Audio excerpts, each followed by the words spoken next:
Hello and welcome to the Still Podcast. I'm your host, David, and with me today is Neil. Hello, Hi, Neil. You alright? I'm good. What episode is it?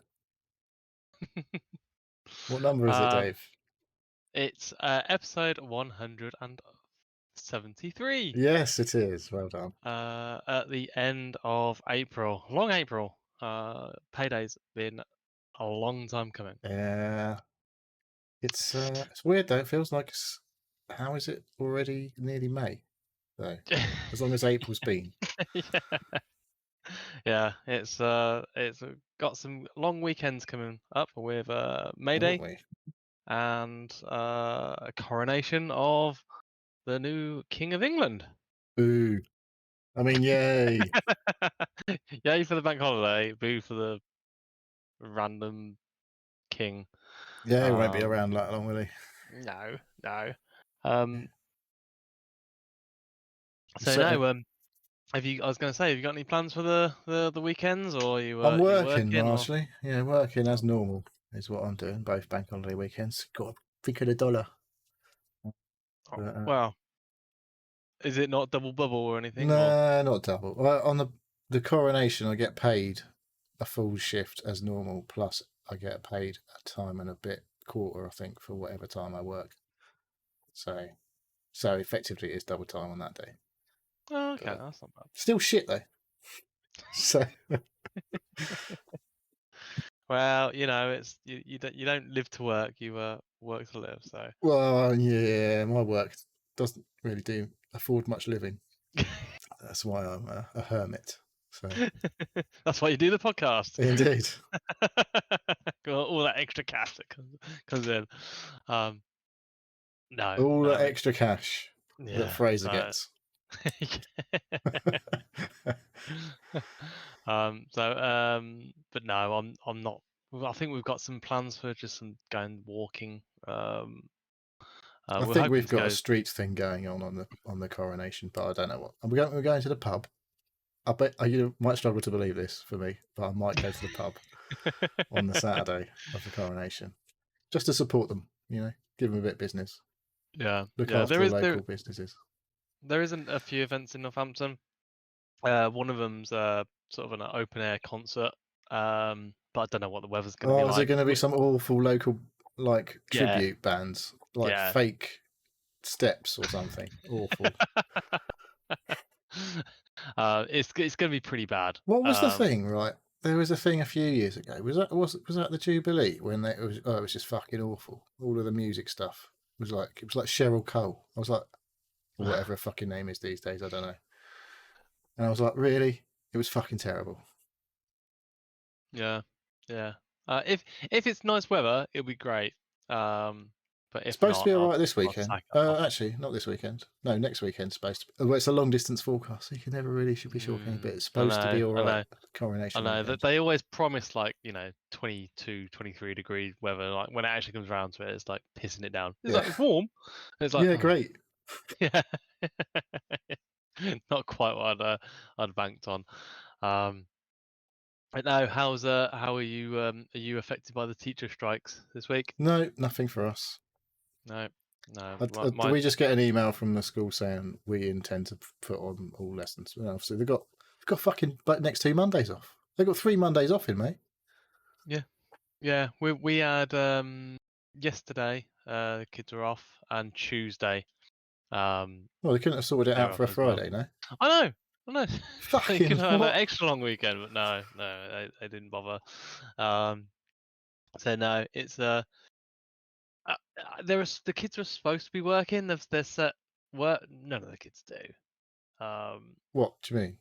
Like So set homework for the yeah, day? well, it's like set like online learning, but Yeah. it's bollocks. They don't give a toss. Um, They don't give a toss. They don't. They Who don't. doesn't? The kids. No, anybody really. The school puts on a pretense. Oh yes, all the children are supposed to be doing this online learning while the teachers on strike. The teachers have literally set the most bare basic, like just They've just do like chat GPT the lesson. pretty much, yeah. Um, and the kids are like, "Oh, don't do it anyway." So and then like we go back in and then we cover off what we didn't do, and then we do that in class, and it's like nobody cares.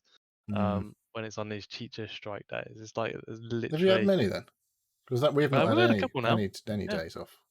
yeah, we're on like our third or fourth now. So over the last like month or so, which is annoying when you want to go on holiday, but like take the kids out and you got to tell them that you're taking the kids out. It's like, oh, well, it's going to cost you, unauthorized absence and stuff. It's like fuck off. Well, we've been threatened with getting fined because Adam's had so much time off sick. I Oh haven't actually right, done it yet.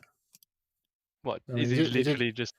He broke his wrist, obviously, like Mm. last year, and then he's just had the odd days here and there, and it was like. I mean, you've had COVID in Because, your house a couple of times, haven't yeah, exactly. He's been off for COVID a few times, and then, like, you say at the beginning of the year, he's had like a few days off all at the beginning of the year. So it's like you get a letter within a week saying, "Oh, he's on like 60% attendance." Like he's only been there fucking 2 weeks. It's like wait until we're like a few months in, and then maybe we'll see what his percentage is. But yeah. Oh well, right. Let's crack on. So Neil, we have some football. Oh my god, have I got so much football stuff to talk about? I'm going to try and get through this quick, so because there's a lot. Right, because we've had 2 game weeks since we were last on. Which is what? So last Friday was the first. It was Arsenal were going on, weren't it? And they were bottling Yes. it big time on last Friday. So let's start there because they were wobbling all over the place last Friday night, and they were 2-0 down within 15 minutes, but did manage to come back to draw 3-3 against. Who was that? Southampton. I can't remember now. Anyway, this fucking feels like forever ago. There's been so much football. Fulham then beat Leeds 2-1 in the early kickoff on Saturday, and in the rest of Saturday's games, Brentford drew with Villa 1-1, Crystal Palace and Everton played out a 0-0 draw. Leicester won 2-1 at home to Wolves, and Liverpool continued their uptick in form with a 3-2 win over Notts Forest. On to Sunday, and a day Spurs fans will want to forget, so apologies to them for bringing it up again. West Ham were ruthless in their finishing and blew Bournemouth away 4-0 before Newcastle tore Spurs a new one. Went up 5-0 up in 21 minutes and then finished the game 6-1 winners. Obviously, everyone else wasn't playing because FA Cup. And Man City beat Sheffield United, surprise, surprise, and Man United put Brighton out on penalties. Then, in the midweek, we've had another game week when everybody's played. So, on Tuesday night, Wolves beat Crystal Palace 2-0. Palace been doing all right lately. Aston Villa beat Fulham 1-0. And Leeds and Leicester played out a 1-1 draw, not doing either team much good in their fight against relegation. On to Wednesday, a huge night for the Premier League title race saw Man City humble Arsenal 4-1. What seems like a very significant result at this stage of the season. Chelsea lost at home to Brentford. Liverpool won away at West Ham 2-1. Bit of a controversial non-penalty given for West Ham in that game. And then Notts Forest, back to winning ways, beat Brighton, of all teams, 3-1. Good result for the Forest there. And on Thursday night, Newcastle absolutely crushed Everton 4-1. There was an absolute joke of a performance from Isaac. He came on for like 20 minutes or something. And there was one moment he went past about 5 fucking players. And it was like, how has he still got the ball? And yeah, they scored from it. He just dinked it across the goal and someone just tapped it in. And then Bournemouth beat Southampton 1-0, which is a big result down the bottom end. And then Man United and Spurs played out a 2-2 draw. Man United were 2-0 up. Spurs, been an absolute dog shit for a while, actually came back to 2-2. So there we go. Yeah, so maybe it's not all over for them yet this season. No. Right, so on to the player points. In game week 32, obviously it was a shorter week, so Bukayo Saka of Arsenal and Diogo Jota of Liverpool, Jacob Murphy and Alexander Isak of Newcastle all scored 13 points. Joelinton of Newcastle, Morgan Gibbs White of Forest, and Aaron Cresswell of West Ham all scored 12. Everyone else was really less. And then on to game week 33. Man City's big win meant Kevin De Bruyne scored 19 points, which is not good when you got rid of him a few weeks ago, because he would scored you basically a point a game for fuck knows how long. Tyrone Mings, Dave, got 15 points on in midweek. Yeah. For people who didn't leave him on their bench. Anyway. And Erling Haaland got 14. Callum Wilson and Ruben Neves both scored 13. Marcus Rashford.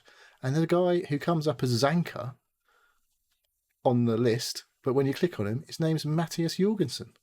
Scored 12. So I don't know what the fuck's going on there. He's like I don't know, he's got two names. Bit weird, but there we go.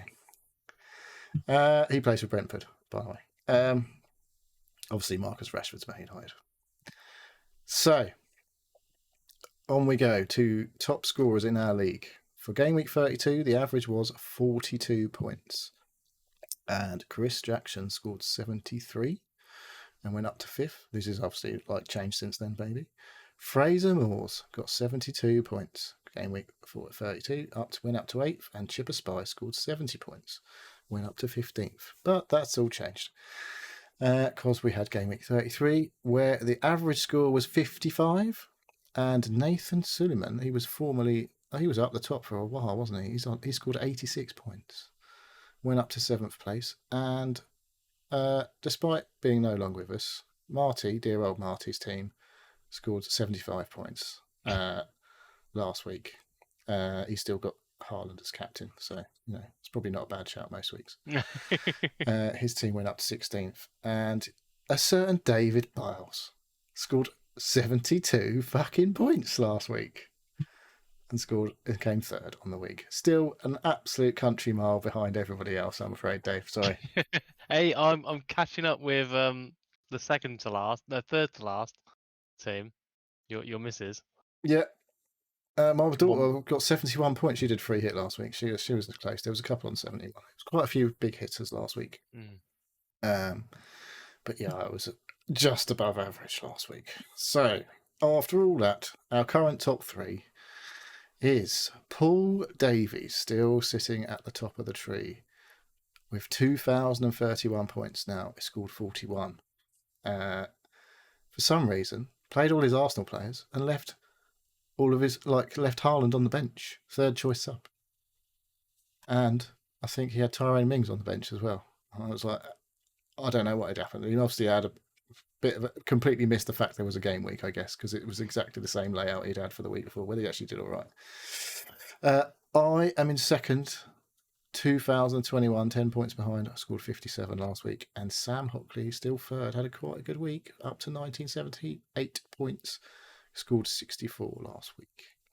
So all outstanding fixtures have now been scheduled. So where people have been missing games and stuff like that, all of that's been scheduled in. So there's Brighton have obviously got most games to play out of any team left. They've got 3 double game weeks, I think, out of the next however many. Whereas, so they've got 8 games to play, and some teams have only got 5 or something like that. Right. And excitement. Game week 33 scores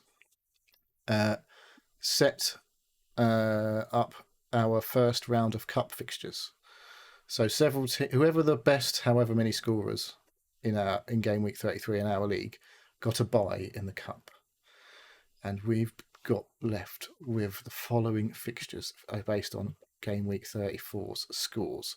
I am playing Tim Kelly. My wife is playing Christian Barkley. Chris Jackson is playing Paul Davies. Fraser Moores is playing John Wilson. And Joel Reeves is playing my son. SLH is playing Chipper Spice. And Phil Taylor is playing Gary DeFelice. And Michael Redmond is playing Luis Estevez. So the way this works is you play whoever gets the most points out of those 2 teams will proceed to the next round of the cup. And then obviously everyone who's got a bye will join in the next round. And at week 38, there'll be 2 teams left and they'll play off to be the cup winner in the last week of the season. So some, I don't know. Some teams may be set up. You can see you've obviously got a buy, Dave, because you were on the I top did. of so many teams last week. Yep. I So literally just look at it now and goes, yeah, why am I not on there? I yeah. know, yeah. Got to So buy how it. many Yeah. fixtures are there? There's 2, 4, 6. We've got 8 games played, which will give us 8 teams left. Obviously, after that, so there must be 8 people who've got a buy because we need like obviously an even number of teams next week. So yeah, exciting stuff. I've just played my triple captain card this week. Put it on Erling Haaland, as you do, because he's got Fulham and someone else. I can't remember now. So I'm hoping for a big haul from Haaland. Haaland with the haul this week, all being well for me.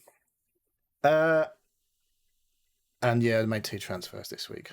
I've brought back in Marcus Rashford, and I've got Diogo Jota in, but he's a short term. Yeah, Rashford's in. He's got double game week this week, and Jota's got a double game week this week as well. I've brought in Rashford as well. It's like, I recognise that name. Like, no, yeah, yeah. He scored the other night. Yeah. And yeah, it looked like he could have had a few, to be fair, but he only got 1 in the end. Yeah, I brought in Delort for Manu as well. Because of the double game week.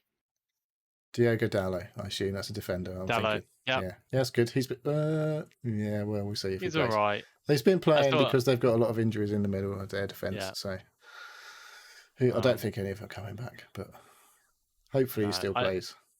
I didn't have a lot of money to mess about with, and I've got a few Man City players: Haaland, De Bruyne, Grealish. Oh, you must have. Yeah, that's why you did it right. Like De Bruyne must have got a massive haul last week. That's crazy. Yeah. And so yeah, I brought in Rashford and Dalot as well. Nice. So yeah, what did De Bruyne get last week? 19 points on 33. I don't know what he got the week before that. 8. So yeah, it's not bad considering I'd had him for weeks and weeks. He was so expensive, and he was just getting me like 2 or 3 points a week. Yeah, I was like, every week I was like, I know as soon as I get rid of him, he's going to score. And pretty much happened exactly as expected. So anyway, I think that's enough football. Maybe I'll just quickly put up the table because I didn't actually put it up. So we can have a quick look if you're on the stream. That's because there was so much to talk through. But, you know, there's been quite a few. There's a lot of green and red arrows in there this week. Put a lot of movement around up and down for individual teams. Ice Cold Zodda still propping up the top, propping up the league at the moment. But yeah, all the teams at the bottom scored quite well last week. Yes, yeah, I did see that. Yeah. It looked like, it was like you scored loads of points. You're like, yes, and then you look at everyone else, and they've all scored really well, and you're like, bollocks. So, but yeah, that's a good haul from Nathan last week. 86 points. That's pretty handy. So nice. Yeah, I'm hoping for big things this week. Anyway, we'll see.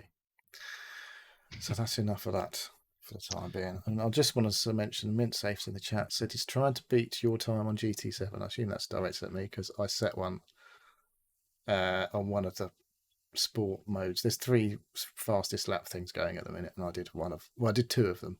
And I did all right in one of them. Okay. But one of them I couldn't be asked to go through the extra step you needed to click on to get into because it's Olympic Esports or something like that. They've got Gran Turismo is Olympic Esports, apparently. Right. Is it the Olympics? Is it the Olympics this year? It's not this year because it's the odd year. When's the Olympics? It must be next year. Anyway, so I didn't do that one, but there was another car. What was it? There's 2 cars. I'm just really shit in the super quick cars. Anything that's really fast, I find really fucking hard. Yeah. But the ones that are... it is harder the faster you go. Yeah, exactly. Yeah. That's generally how it works. But yeah, I can't remember. It was an Alfa Romeo GTA was one of the cars you were allowed to use. It was a specific car on a specific track. Yeah. And I did all right with that. I was just off the top 5%. I was like, oh, that's pretty good for me. Because usually I'm scraping the top 8 or 9%. But yeah, when I go log back in, I'll probably be in the top 20% or something stupid. Because so many other I people don't have think got that, it Neil. piled on. You're normally very good at it. I'm not very good at that. So what's is it like one shot and No, that's you can it, just keep or lapping. It just right? takes your best time after Okay, you so get it's not fed up. like from a standing start, do No, one lap and then no, right. you got your first, like, it'll start you off for a good couple of corners before the first lap starts, like thing. So you can, like, if you know what you're doing and you know the track. I think that was the thing. I can't remember what track it was now. I know one of the fast ones I was playing was Suzuka, and I'm just fucking shit on Suzuka. And when it's a really fast car, it's really fucking hard. Right. Oh no, that wasn't one of the fast. That's one of the. I've got a mission going, kind of thing. One of the menus running on there, and I've got to do it in a like a Group 1 car, and they're pretty fucking. They're almost as quick as Formula 1 cars. Right. But yeah, I'm just fucking not very good at those cars. So I can't. I've got one race to do to finish the menu, and I can't fucking do it, and it's just really doing my head in. I've been on it for months, and I haven't done it. Look, I think like I need to buy a different car, but they're all like fucking £2 million, £2 million credit cards, right, and you've I'm got like, to grind. it's like loads of money. But Yeah. yeah, I haven't been playing much of that lately. We're into the game talk just already somehow, but there we go. yeah.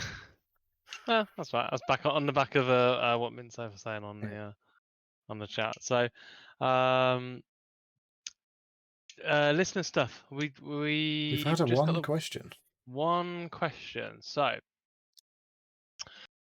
what do you make of the recent trend of PC games releasing so poorly optimized, and it is a bad omen for things to come? Sorry, and is it a bad omen for things to come going forward as games get more demanding? That's from Master Blackthorn. Yeah, I think that's. I hope he doesn't mind me saying. I'm sure that's Elusive Man, aka Mark, from some time Bosswave podcaster. I think I seem to recall. So yeah, this is pretty shit. So, well, there's two things, isn't there? So I think the games that are multi-platform, i.e., are designed for console. Well, that's where they sell most generally. That's where they sell most, and then they want to include the PC audience, and then they get ported over, and that's the best way of describing it. Is they are ported, then they're not optimized for PC, or the hundreds of millions of different types of PC. Yeah, At least with consoles, the you've got different configurations of PC is not quite infinite, but it's pretty crazy. It's getting there. With the lows and highs spec of different CPU, memory, window builds. Yeah, there's a lot of variables. Let's put it that way. Yeah. So whereas so there when are no variables when it comes to consoles, or maybe it's like 5 or 6 for each platform. So yeah, it's not great. So if you are into console gaming, i.e. games that are released specifically console and are ported over to PC, I'd say buy them. Like, if you've got the opportunity to buy them on the console choice of your Yeah, they're choosing. a lot of money though, Dave. That's the problem. Because I got a PC. Thing is, I spent a shitload of money on my PC building that fucking thing and upgrading it over all these years, so that I can pay less for my games. Well, that's not the only reason. The wider variety of games and the different platforms and that you can buy games from. Well, it was a time when PC was like, they tend to be the best versions. Like, because I don't know, like Xbox Ones and PS4s were very similar to PCs architecture-wise, and the PCs obviously got upgraded a lot in the lifespan of those consoles. So you could get a lot better version of those games on PC than you could on the consoles, certainly towards the end of their life cycle. But now the consoles have kind of architectural advantages, I would suggest, where because they just play games, like they don't Well, have just play games like anymore, well do they they? do just play right. Their main 99% use case is fucking video games, and the 1% is like, or maybe more than 1% is watching Netflix or the like, Right. which is not hugely intensive on any fucking No. aspect of the system. But they've got a lot of video RAM in the consoles. They don't really have normal RAM. They just have video RAM because, and all of the stuff off these SSDs, because obviously new systems are all based on like SSDs on the board or whatever, and all of the data from there goes straight from the SSD into the video memory, and then gets processed by the graphics card. Effectively the graphics card that's in the fucking place, the consoles. Whereas in the PC, it still has to fucking shuffle this data around a bit more to get it to the graphics card. And my graphics card is a fucking expensive one. It's still only got 10 gig of VRAM. And that, I think, is less than both the PS5 and the Series X has. So, I don't know even what. Though I think faster, what there's less. yeah, yeah. The graphics card, power. if everything works good, my graphics card is better, inverted commas, than what's in the consoles. Right. But it needs to be optimized to fucking work properly. So it's a bit annoying, to say the fucking least. We're like, this is obviously like Jedi Survivor came out today, and it's getting absolutely panned on Steam because I saw that. Yeah. It's on mostly negative reviews at the moment because it basically runs like shit for some people. Loads of crashing, loads of this. The stuttering is the worst because I had this with Elden Ring, right, and I had it with Sekiro.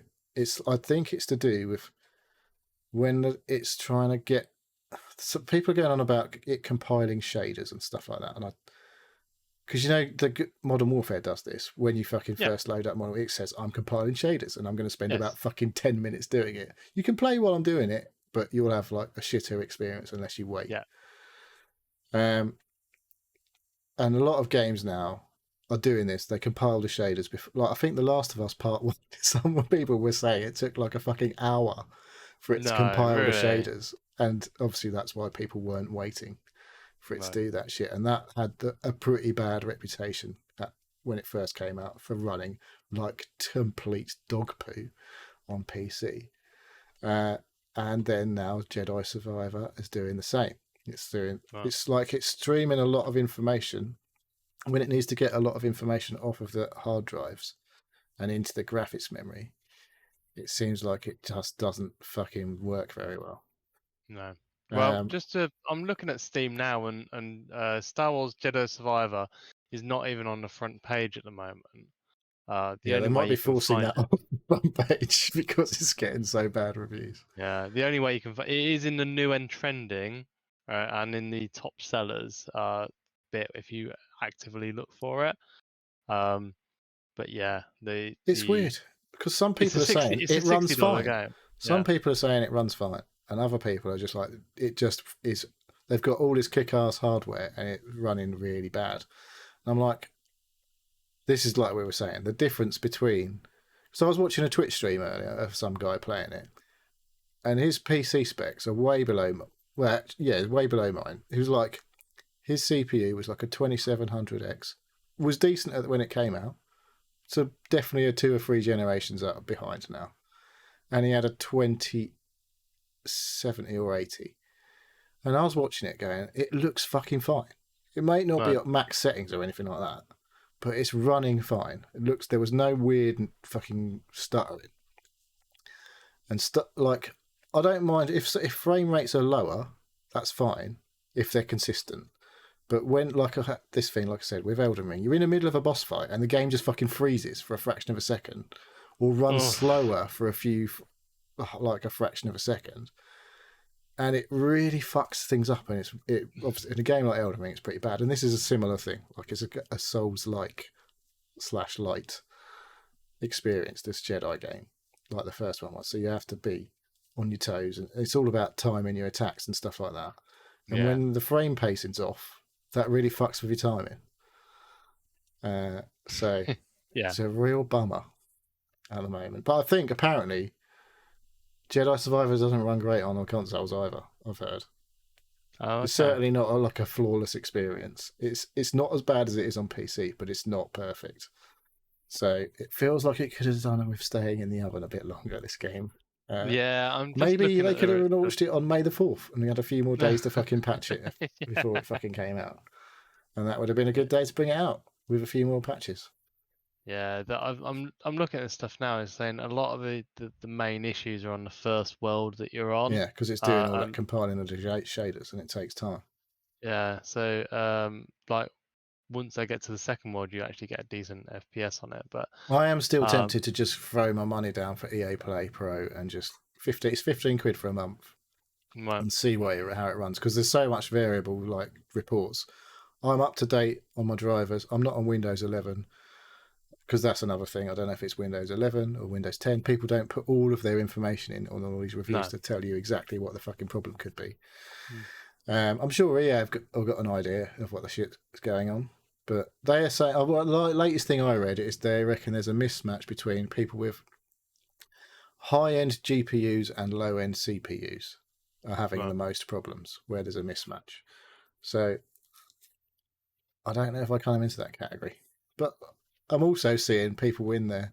We're going, I've got like the 4090, which is like I don't know, it's nearly fucking $2,000 for that graphics card. And they've got like the latest i9 13900K processor, 32 gig of DDR5 RAM, and all this fuck. It's all running off SSD. I'm like, that should be fucking absolutely destroying this game. It's like way above the minimum and recommended specs, but apparently they're still having problems and it's crashing and all that. And I'm like, I don't understand. No one's like I say, no one gives you all of the information, and who knows even if these people are even telling the truth? Yeah, because it's just user reviews. Like, have you ever read the Amazon reviews? I don't believe half of them either. yeah. So unless they're talking about the sugar-free gummy bears. yeah. Yeah. Well, with these games though, I think it's especially when it's so timing related, there should be an option of like locked to 60. Like 60 is the bare minimum, and you can reduce the graphics, reduce the lighting. You can basically strip out everything, but keep it at that frame The rate. thing is, I think this is like the problems are not caused by like how much the settings are up. Usually, it seems it's like people are running like even on lower settings, they're still having the same issues. Right. So it might be like an actual hard drive to graphics. Yeah, but someone was saying they're running it from an old-fashioned mechanical hard drive and it runs fine. And I'm like, I don't fucking get it. I really don't get it. Right, so it might be how the information is read from an SSD, and maybe it might be pushing the information too fast. But apparently, Dead Island 2 runs really fucking well, and that's the Unreal Engine 5. And that's one of the ones that is apparently, I think that's Unreal Engine 5. That's the first game out. Is that one? I think sure it is. But it's actually running really well. So maybe I'll just get that instead. Well, I've got my eye on some other games, like things that come out for PC, like that aren't on consoles, don't tend to have any problems. I did notice that you've wanted wishlisted Armored Core. Armored Core 6 is 6. Yeah, so this is the next thing from From Software. It's coming out in the summer, apparently. Okay. From Software being the developer. That looked pretty fucking cool, I have to say. What do they do? Not Dead. From Software is Dark Souls and Elden Ring and Bloodborne. Right. You like. So is it one of those like? Well, I don't know. They said it wasn't going to be like Dark Souls. Yeah, Armored Core is like a mech-based first-person shooter, isn't it? No, I don't know about first person. I think it's still third person. But I've never played an Armored Core. They're well old. They haven't made one in fucking donkey's years. Right. So it's going to be a lot different to the previous ones, I would assume, just based on it being such a long time since the last one came out. And I don't really know much about it. But they said it wasn't going to be like sci-fi Dark Souls. But you're in a big fucking mech thing, like a human controlling a big robot tank thing, like a Metal Gear, I guess, kind of thing. And then there was great big fucking bosses, and the one you were controlling was doing a lot of dodging out of the way of big attacks. And I'm like, I'm getting big Dark Souls vibes here with like. So like, dashing through underneath their feet. Yeah, exactly. And then going hitting the ankles. Yeah. But at this time, they were shooting it with big fucking guns and lasers and cool stuff. I was like, yeah, it looks fucking cool. So I'm looking forward to that. Hopefully, it won't be an absolute nightmare when that comes out. But like I say, all the From games have been a fucking nightmare on PC. Not all of them, to be fair. Like Sekiro was definitely a bit of a problem, and Elden Ring occasionally just had. It would run so well and look amazing for such a long time, and then just randomly out of nowhere, it'd be a huge stutter in the middle of a boss fight, and you'd be like, "What the fuck?" So yeah, bit weird, pretty bad. So anyway, thank you for your question, Master Blackthorn. Thanks for joining Discord. Oh, thanks for subbing as well. I noticed a Prime sub went through the other day. Thank you for that. Thank you. So yeah, optimization on PC is a worry. Well, especially for me, I pretty much only play games on PC now. You're not buying a PS5 then? Maybe. I don't know. I'll see. Not at the moment. I've barely got enough time to play games on PC. Let alone. I have to say, I've been like an Xbox fanboy, or whatever you want to call it. I've been amazingly Xbox for quite a long time, and I've had all the PlayStations, but I do spend most of my time. Previously, I spent most of my time playing on Xbox, mainly due to the type of games I was playing with multiplayer games, and I built up a little bit of a friendship group on Xbox, and then obviously moved to PC largely. But the PS5, I have to say, I have to give it its due. As a games playing piece of kit, it's fucking pretty good. It's no nonsense fucking, let's just play some games. And that's what it does. It does play Netflix and shit like that, but I don't fucking use it. No. I have been thinking about it. And it will be something, there will be a purchase in the next year or so.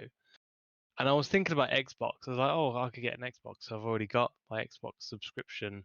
Yeah, but you don't need an Xbox to use it. I don't need it. No. That's it. I don't need, like, I've already got a PC that I can play all the games on. So, yeah, like I think that if a purchase was going to be made in the next year or so, it'll be a not the new Switch. 5. No, not the new Switch. Because there isn't one. Because there isn't one. They keep threatening to, but that's in our predictions. And I did notice actually one of my predictions has already been confirmed. Is it confirmed? What's that? The Microsoft Activision. I don't think it's confirmed. Well, UK's blocked it. Yeah, they blocked it this week. Wait till next week. They decide that was a bad idea.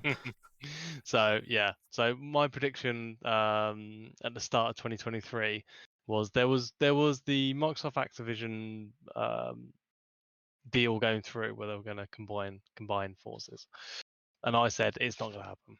It's not going to happen in 2023. That's what I've said. Yeah. So yeah, the UK. This is the UK government we're talking about, though. UK they haven't got a fucking clue what they're doing. So. I rightly predicted. Well, it's so not far. It's only April still, Dave. It's only April. Okay, I'll give it that. I don't think that's going to happen. I think it's just going to get blocked. It's too big. They've definitely thrown a spanner in the works. That's for sure. The two companies are too big. They're not. They might. They are. Sony is way bigger in terms of sales and everything on Microsoft in the console business. Yeah, but they're just absolutely destroying them in the fucking console market. They've sold 38.5 million PS5s, and apparently you haven't been able to get one for fucking 3 years or whatever. So anyway, I can't see it happening. I can just see it being kiboshed every step of the way. I think it all depends on what if the EU and the US say it's fine. I think there might be a lot of pressure on the UK to say, actually, yeah, it's fine. Sorry, we were wrong.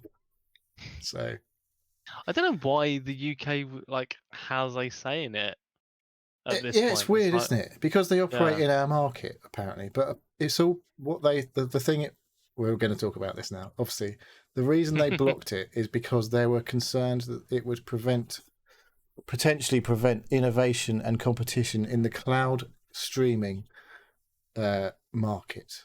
And Right. apparently, I don't know how true this is, but Microsoft have said they only have capacity in the UK for 5,000 people to be cloud streaming at the same time. What? And currently Microsoft have 60% of the market of cloud gaming. I'm like, well, that just goes to show how fucking small that market is at the moment, then, doesn't it? If that's true numbers.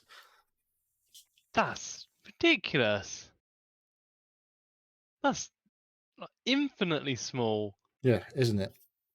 So, but apparently that was too big a concern for the fucking CMA. So I think, yeah, All like I right. say, Oh, once the if US that and the is the EU have had streaming their say. market like numbers, that's worrying. Well, I mean, That's... I occasionally log on to the Xbox Cloud Gaming to every day. Not most days up until I've done enough days of my quests. Right. I just log into a game and then log off once it's loaded, and I'm like, does that count as being me cloud streaming? Because I'm not really fucking contributing to the numbers really in a big way. So just load up a game and then close it. Occasionally, I might play a game. Depends though. So yeah, we'll see. Like I say, if the US and the EU say it's all good, and I think there might be a bit of a change in mind on the UK scene as well, considering we're like fucking meaningless nowadays. Yeah. Especially on that, like PlayStation completely dominates the market in the UK. Yeah, that's true. And I Europe don't know as a about the whole. streaming. I don't know about the streaming Well, market. apparently no, because they don't really have any streaming. No. Their streaming options are shit as it stands. It's restricted now to PS Plus Premium or whatever it is, because it used to be a PS separate thing, but now you have to go to the top tier PlayStation Plus to get streaming. So they basically made it so expensive it wasn't, and you can stream PS1 and PS2 games and stuff like that. You can stream PS4 games, but I don't think you can stream PS5 games yet. No. So their streaming option is fucking shit generally, versus what you can get on Xbox. I've literally just looked at the cloud gaming on the Xbox, and I've seen the Iron Brigade, an Xbox 360 game, is on there. Yeah, there's all sorts on there. Oh, Iron Brigade is an awesome game. Is it? I don't think I played it. Play it. No. It's awesome. Is it though? Is it as awesome actually as some of the games I've been playing recently? Maybe Probably not. Well, let's talk about some of those games. Well, no, you've got to talk about your bullshit first. My bullshit. Okay. Well, let's talk about my bullshit. So let's go on to what we've been doing this week, which is mainly just me. I've put a few things on here. So I watched a few films. Been to the cinema, have we? No. Okay. Don't download them. I know one of them's not at the cinema. No. The first film I watched this week is Cocaine Bear. Yes. Have you seen it? No. It looks a bit dumb. Yeah, it is completely dumb. Based on a true story, apparently. Right. The true story about this is, I think there's a lot of, what do they call that? Artistic license. Yeah. So the true story about the what this film is based on, Cocaine Bear, is there was a cartel that dropped a load of drugs in a forest, and a bear ate one of the cocaine packages and died. That's the true story about that. It overdosed on cocaine. What the film has done is reimagine the bear as basically doing lines off severed limbs, being cocaine crazy. So it had a good time before it fucking dies. Well, it doesn't. Does it? No, it doesn't die. A bit of a spoiler. But it has an awesome time from from the Does it start of rip the film. anyone to Like, shreds? yeah, Oh, cool. it's like you nailed it on the head. It's a dumb film. It It's so sounds like it stupid. should have been made in the 80s and been really awful special effects. Yeah, pretty much. Has it got really awful special effects, despite being made in 2020? It does, yeah. But so awful, it's funny, and that's the thing. This is not a serious film. This film knows what it is, and it plays on it hard, which kind of makes you endear it more. It's like, this is so stupid. This is like, and there's like really grotesque bits, but but then it starts being grotesque, and then it plays on the fact that it's being grotesque, and it's like just turns into ridiculous. So yeah, it's a stupid. Literally, just watch it, have a few beers, and like Well, I'll do that you'll second be. bit. Watch it with the missus. She ain't Or going to watch it. She's no way uh, she's going to watch it. Oh, she's got her own brand of shit that she watches. And it's usually stuff that is a load of shit that was made in the 80s, but watch not. it with your kids. Like, I did watch it with my 12-year-old daughter, and it's so stupid. It's just funny. Like, and we all actually had a real good time, just laughing, and it being so ridiculous and grotesque and weird. But it always comes back to, it's so corny. It was funny. So it did win awards, actually. What? Cocaine Bear. Who gave that an award? I don't know. I know that it did win awards, though. I should really look it up, but no, it's a stupid film, and it knows it is. Good. Watch it. It's good. We watched another film, The Portable Door. Yeah, my missus has watched this. She said it was good. So we thought, I think it's based on a book called The Portable Door. And I think, well, it's basically a fantasy adventure sort of family. So like Monsters Inc. Kind of ish, but not really. But yeah, that's what you think of. It's the premise is really good. But like, I don't know, it doesn't the film kind of goes off in a direction, and it doesn't really fit with what you think would happen. If so you I'm had not, a magical door. Yeah, exactly. It's just like it. I don't know. It felt quite formulaic in that it's got some good people in it. It's got some fantastic actors in it. So it's okay. It's a strong okay. I'd really like to read the book or series of books that it's based on, because it does seem like a really interesting premise. And the way these films are based on some of these books is it does talk, like, it does show you some things, and then you're like, oh, I want to know more about that, and it just doesn't say anything else about it, and it's like, I kind of think you missed a trick on that. So whether there will be any more films, and it will delve into some more details about the actual premise of the film and the lore about it. I feel like there's not much to go on. There's not many sequel potentials in this. It's like it's a one and done. Especially as it was a Sky Cinema, whatever they call it, production type of thing. Yeah. So I hope if there is, brilliant. I'd definitely watch another one if it expanded on the universe a bit more. But yeah, it's I wouldn't go out to see it personally. Yeah, I've got a few films I want to see. I do kind of want to watch the Super Mario film. I feel like it could be a good one to go out. Maybe actually, I'm working bank holiday. It's no good. And there's John Wick. That's still John Wick 4, John Wick as well. Well, I don't know if I've seen. I don't know if I've seen 3, honestly. Really good. Yeah, well, they kind of all the same, aren't they? He just kicks ass. No, they're not all the same. They're completely different. Apart from obviously in the Um, first one, the dog dies. I'm guessing the dogs don't die in the other ones. it's still one of right. If you watch all of them, it's based in the same week. This whole, well, especially the first three, it's all in like a very short amount of time. Mm. So yeah, so he's still mourning the loss of his dog. In Like 4. even, oh, I don't know about 4. I haven't watched 4 yet. Mm. Um, Yeah, I need to go but and watch. I need to. I think I need to just watch 1, 2, and 3 again anyway. Even if I haven't, definitely seen 1. I know that. I can't remember yeah, 2 and 3. yeah. I can't remember.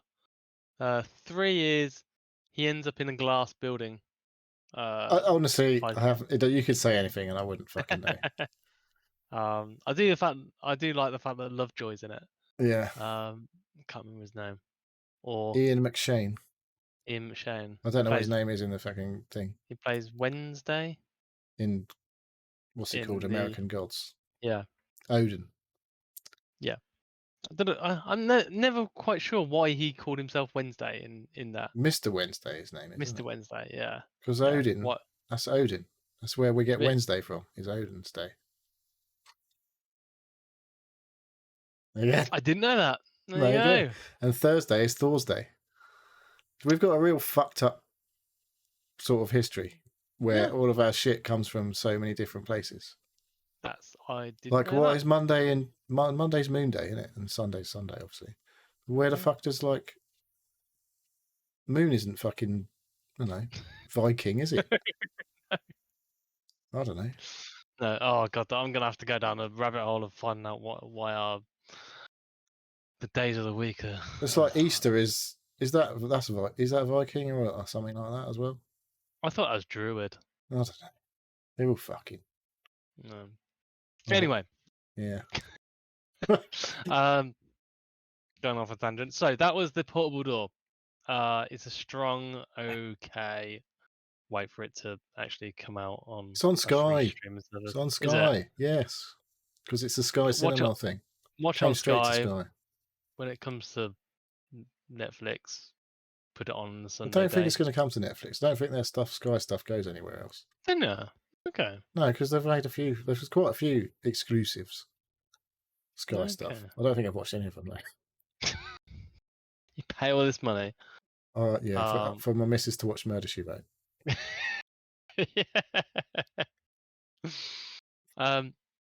So the other thing that I've been doing or have done is I bought a new amp, Oh, which I wasn't going to say, but I was like, now I'm too excited about it.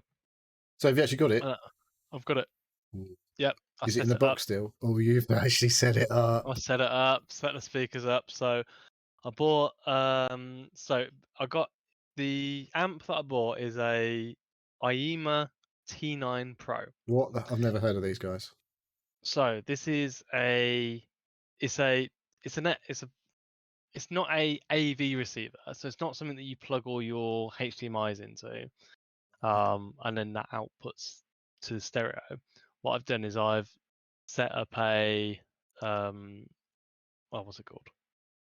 Optical cable from my TV out, so the sound goes out the TV into the IEMA T9 That's Pro. old school. That's what mine used to do.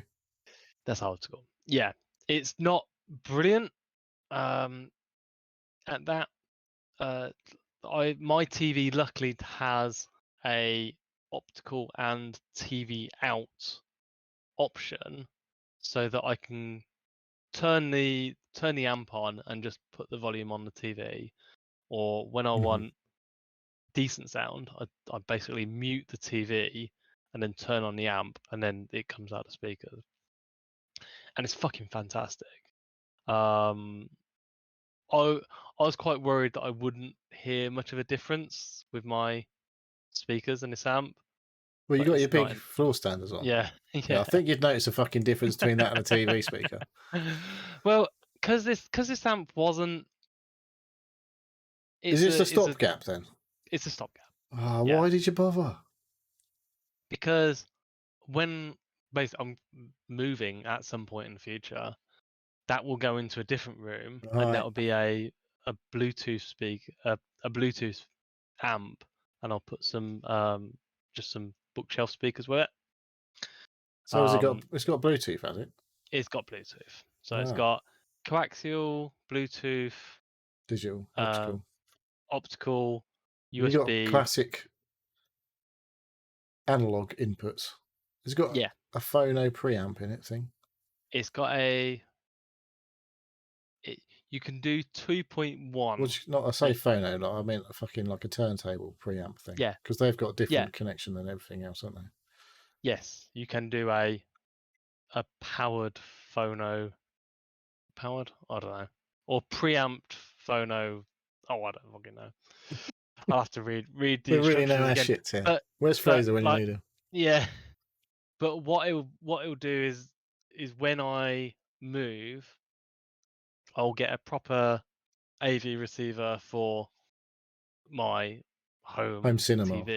home cinema TV area, and then I'll set up a bookshelf, and then just use it as a Bluetooth speaker.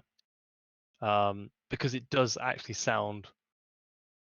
It's weird. The optical cable from the TV sounds okay through it, and Well, when I yeah, actually when I optical's first decent usually.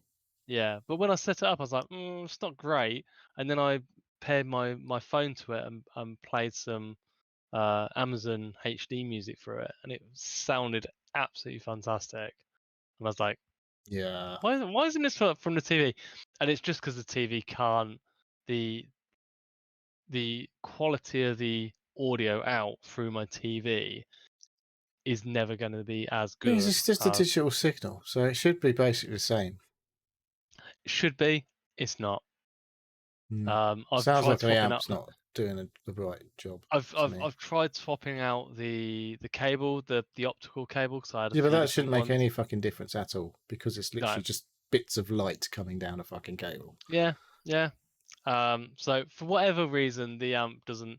It's still like just night and day between the TV sound and it coming out the speakers. That's weird. Through the amp, but then I pair my phone to it and put some Bluetooth down for it, and it sounds a lot better again. So, but no, I played what did we play? Rocket Man. We played some music through the Rocket Man. Well, the soundtrack Film for the movie, or for the movie. Well, we played the movie, some of the key bits, and then we also played. Can't remember what the film it's called. The Queen, where he does Live Aid. Bohemian Rhapsody. Is that That's it. what Yeah, it's called? Bohemian Rhapsody. Played that, and then I Well, played. that just uses the actual footage, doesn't it, from the concerts stuff? That uses the audio Yes, from the concert. That's Freddie Mercury singing, not like it is Freddie Mercury. Rocket Man is not Elton John singing, is it? No. But it sounded good. But then I actually played it through my phone to the amp, Yeah. and yeah, it was. That's how I knew that the sound from the TV to this amp wasn't as good as the sound from my phone. That's doing something in the Bluetooth amp, though, signal. surely. Not I don't know. I've got no idea.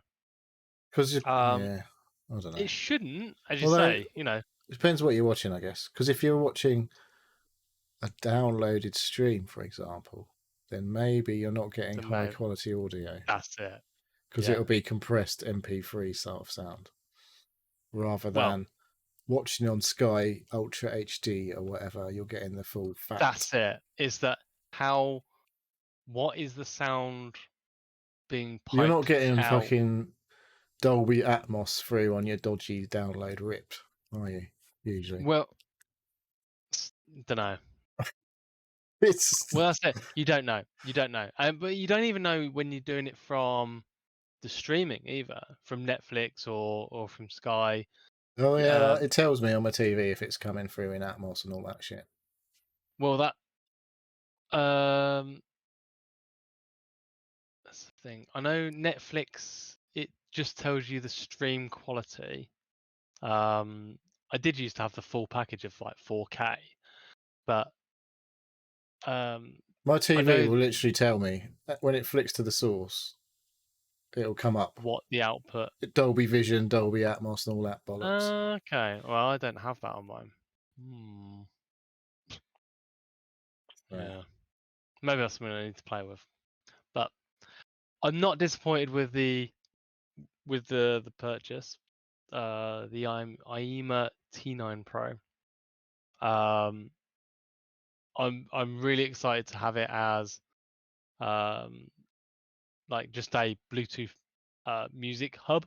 Mm. But I was, I bought these. When did I buy these speakers? Like 3-4 weeks ago. Something like that. Maybe longer about that. And I've been itching to get them Drive set up. And something on them, yeah. yeah, that's it. And I'm still looking at these receivers, and the receiver that Bank I was holiday looking sales at, on. bank holiday sales on. Yeah, it's gone down to 600 quid. The X28 Denon X2800. There's one that comes with DAB for an extra 100 quid. 50 quid, extra Or is 50 it 50 quid. Oh, maybe Richer they've Sounds, changed. yeah, 650. So yeah, that's got even more of a discount. So, but it's a lot of money. It's 650 quid. You could buy a I don't really. PS5 for that money. I could buy a PS5 for that much. And have some games. Well, look, maybe 2. Yeah. Don't know. Depends which games. So yeah, it's it's one of those things. I've got it. I've got an amp now. I'm playing stuff through You're my on the speakers, road. so I'm there. So maybe some of these purchases can wait until I actually move house, when I can actually properly. Any news on when that might be? No. Just a few bits and bobs from solicitors, questions and issues coming up. So there's just so much paperwork. There's so many questions, both from buying and selling. Was originally told it was going to be a quick turnaround, sort of early summer at the latest. It doesn't look like it's going to happen now. So we're basically saying if it doesn't happen by December, we're just going to pull out. No. But we're waiting on the people we're buying from for their new build to be built, and we've not been given any indication of if that's in the next 3 weeks or in the next 3 years.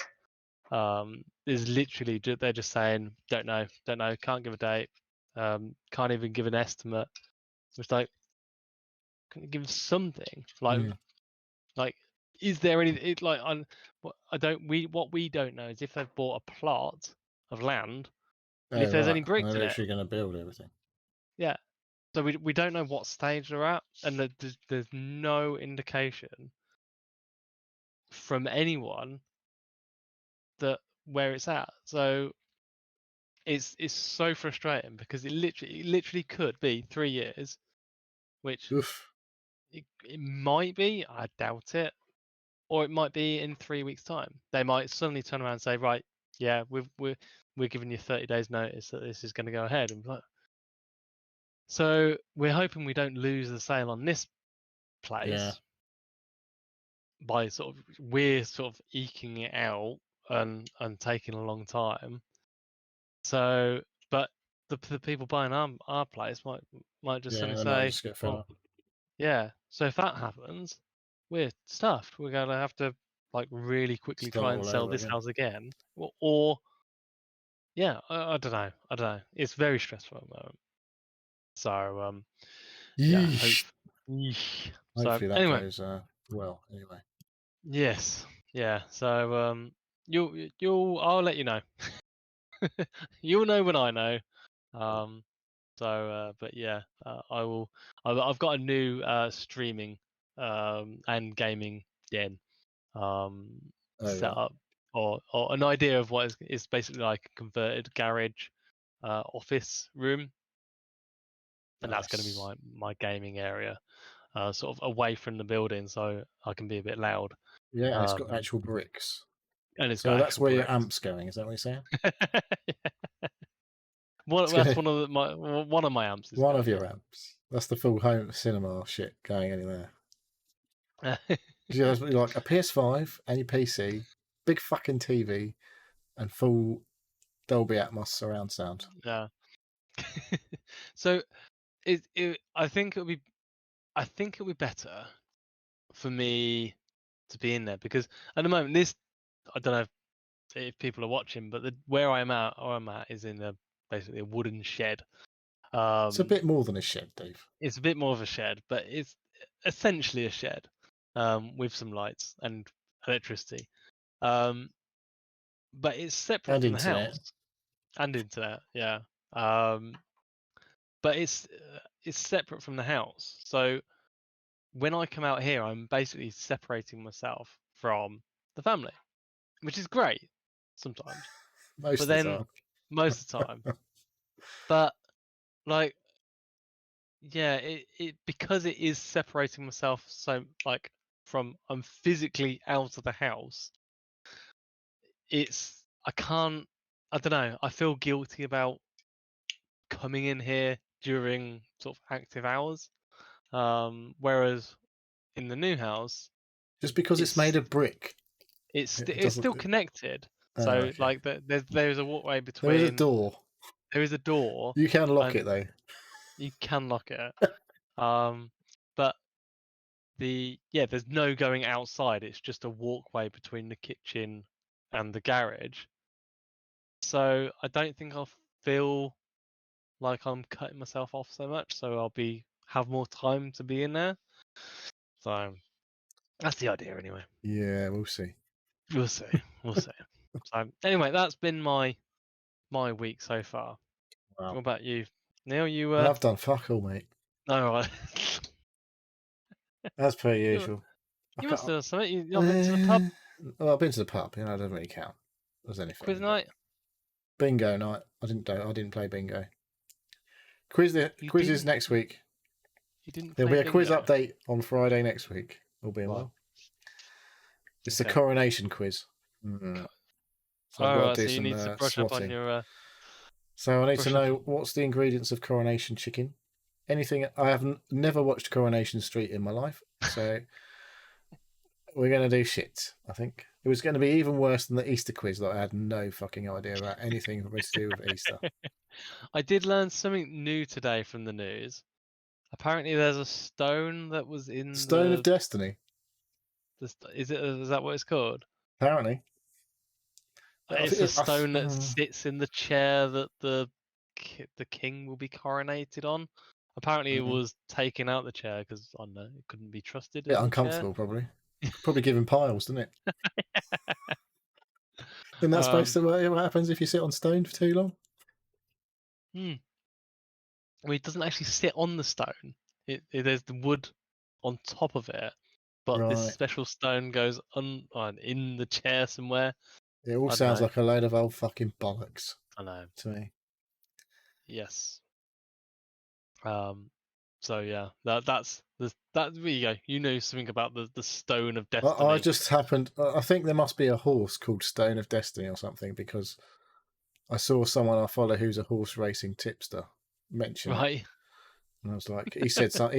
He obviously made a horse racing joke about it, and I hadn't got a fucking clue what he was talking about because I'm not that into the horses these days.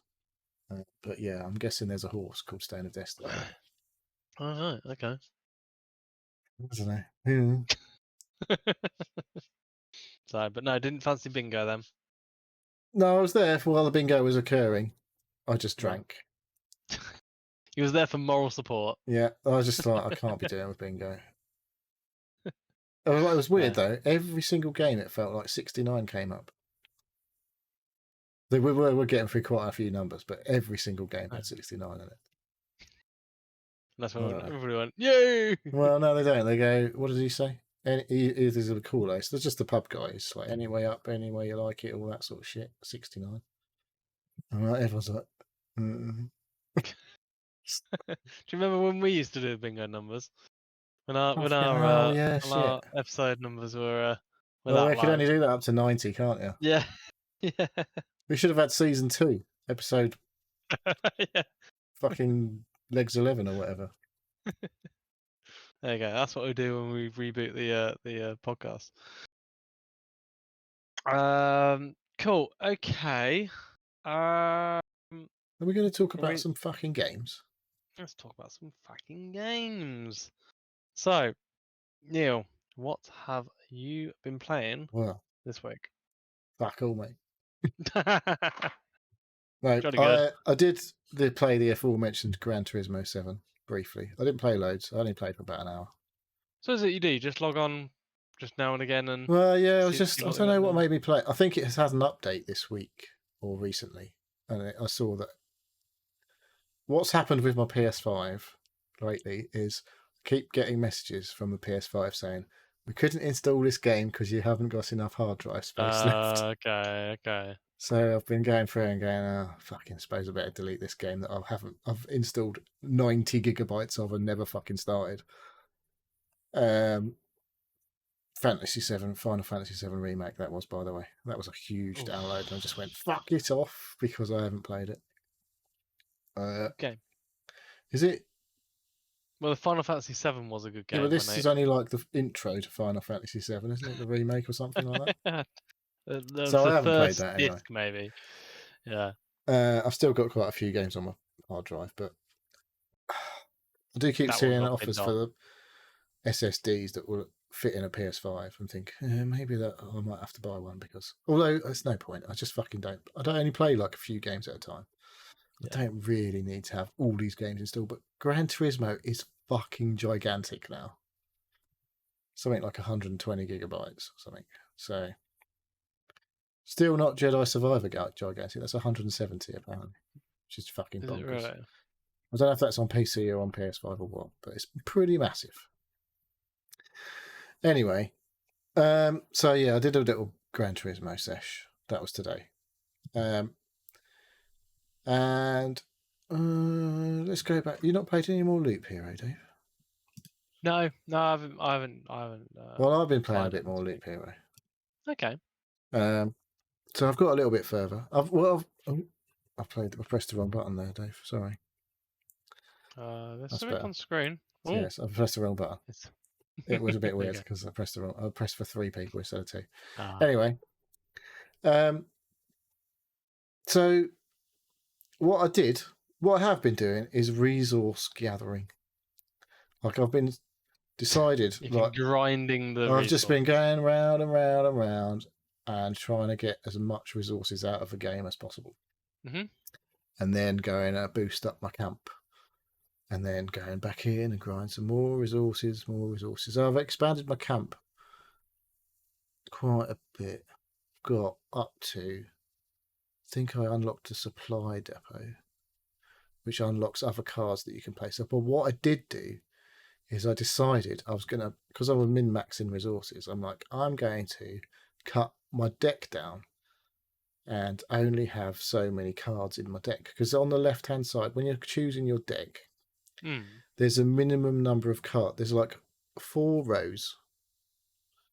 And each row has a different type of, like, there would be tiles that go on the loop, like on your track, which spawn enemies. Yep. And then there's mountains and rocks and meadows, which just you have to put outside the map, which when you put them down, you get resources. Yes. And they'll give you extra health. And every time you go past go, you will get extra health or whatever. It'll respawn health. Yeah, kind of like boosting your character. Yeah. And then there's some other things that I can't fucking remember right now. Oh, like the beacons and the road. Yep. Fucking things that basically they're like modifiers that will affect the speed that you travel at or fight at, or how much things spawn around the map. Mm-hmm. And I can't remember the other one. But anyway, whatever those rows are, there's a minimum number of each one of those things you have to have in your deck. But you can get your deck down to about 8 cards. So you have to have 2, like you have to have the mountain/rock, because that's 1 card effectively, and the meadow, so that's 2 cards. And then like there's, it's like the road lantern or something, which I have loads of. I'd like to have a lot of, because that I put them all around where the camp is, because it reduces the spawn rates of anything that's on those tiles nearby. And then I restricted down because the sort of enemy type things to a couple of things at a time. So I'd have like, I've unlocked a village card, and then there's the wheat fields, which goes with the village card. Yes. So I had those two that would like work in tandem. Yep. And when you put a village card down, you can put a wheat field either side of it on the track, and the wheat fields then spawn a scarecrow. They're a relatively easy enemy to defeat. And I can't remember what you get resource-wise out of them. But every time you go through a village, you get a quest. So I'm just like trying to get as much stuff done as possible, as quick as possible. Yeah. And I was playing as the rogue because then you get... you don't get any you don't get any weapons and armor as you go. Yeah, that's the one where you get to the end and it gives you a shitload all at once based on how many things you've killed on the way round.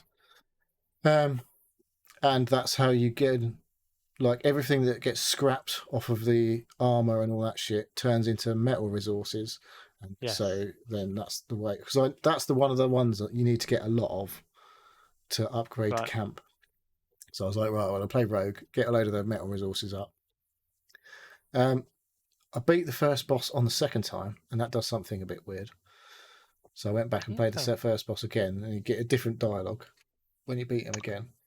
Okay, yeah, because I tried to go back and do and I failed, and then I went on to the second one, and like... Yeah, I haven't actually got to the second boss yet, I don't think.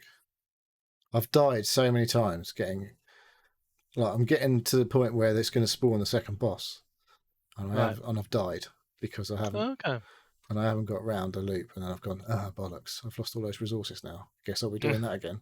But yeah, this is not quite Vampire Survivors level of obsession, but it is kind of that. It's a similar style of game for me where you just keep learning a little bit more and, like, say, min-maxing and stuff like that, and trying to... I'm going to go in with the intention of getting some... Like, I'm not going to try and beat the boss. I'm going to go around as many times as possible and get as much resources, expand the camp, unlock some new cards, which hopefully then gives me some different resources and stuff like that. So it's very similar, like all that weird shit in Vampire Survivors where you learn more and more about how the game works as the more you play it and stuff like that. So, yeah, it's good. I like it a lot, and it's like I say, it's one of those games like, I'll just play a couple of loops for like 20 minutes or whatever, and then you're still there 2 hours later, like going, what if I do this and what if I do that? So yeah, it's good. Just the one more go, just the one more thing. I can just quickly get around again, and like I say, there's that whole that whole learning process is the exciting, interesting thing. It's like I'm learning. If I do, like, I hadn't even noticed until recently, I noticed there was a different... When you place a meadow, you get these things called the treasury tile. Yes. And you have to put it where there's nothing near it. Mm-hmm. If you surround it with meadow tiles, I was just noticing the resources, but I did then notice, like, if some of the tiles become a flowered meadow when you place it next to the treasury. Okay. And that gives you extra HP every time you go past the camp versus a normal meadow. So I'm like, okay, so I need to do this and that and try and get as many treasury cards out as possible and start fucking powering loads of meadows down. So every time you get round to your camp, you get loads of health back, so you're ready to go on the next trip round. Yeah.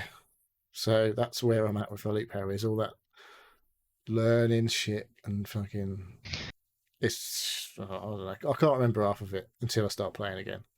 And I'm like, yeah, I need to do this next time. Try and... like I say, I still haven't beat the second boss, so I don't know how many bosses there are and what's going to happen when I beat the second boss. I don't think that'll be the last one. Just judging by the way it looks. So, yeah, that's where we're at with that. It's good. I should play it. It's on Game Pass. Check it out. That one's for Fraser.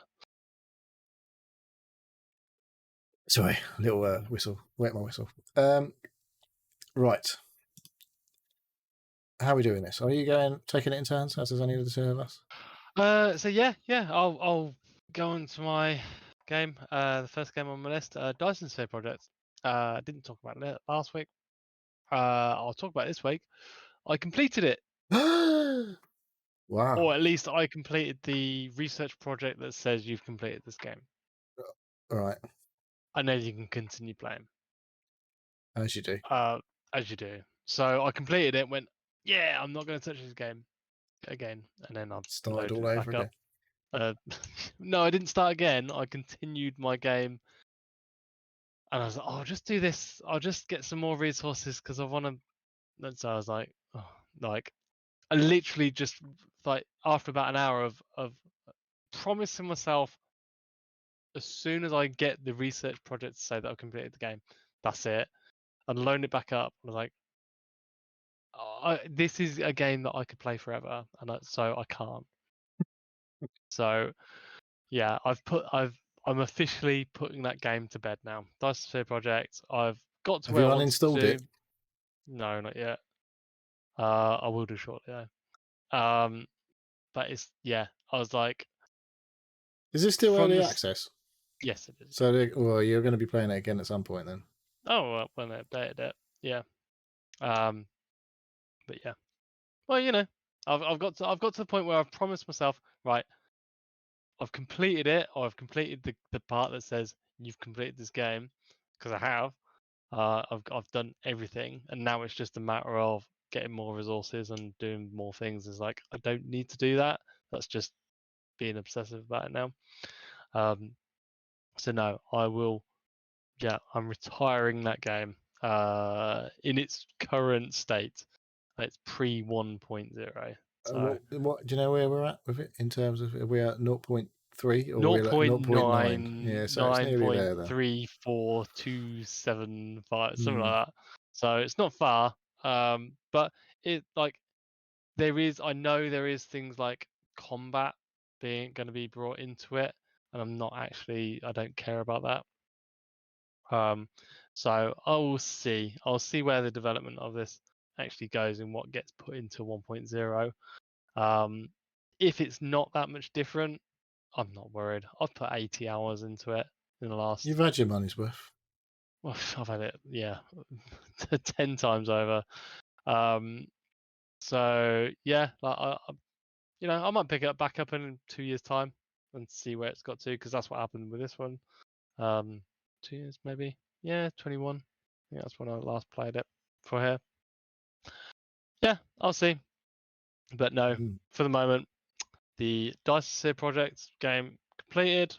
I researched you have completed this game. I'm done. Fair enough. Good work. I'll let you do the next one. Okay, right. I've not been playing a game that I've played a lot of recently. The game being Destiny 2. Pretty much not played it for 2 weeks. Okay.